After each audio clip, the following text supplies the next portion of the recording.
Do you run a high horsepower ethanol based fuel system?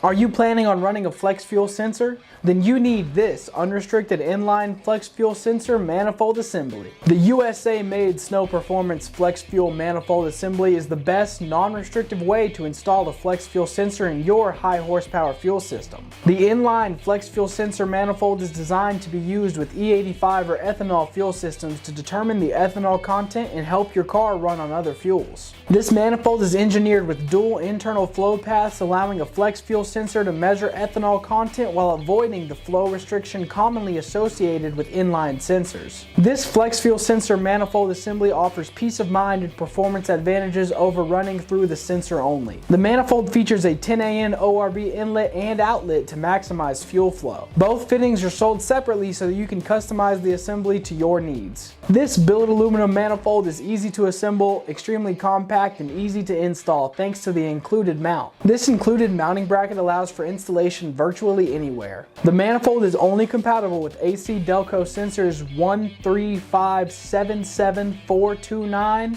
13507-129, and 13507-128. If you have a high horsepower vehicle that runs on ethanol, this is exactly what you need. For more information on this manifold or any of our other products, you can visit us at www.snowperformance.net or give us a call at 1-888-GO-FAST-1. Don't forget to like, subscribe, and comment down below what you'd like to see next. As always, thank you for watching, and I will see you next time.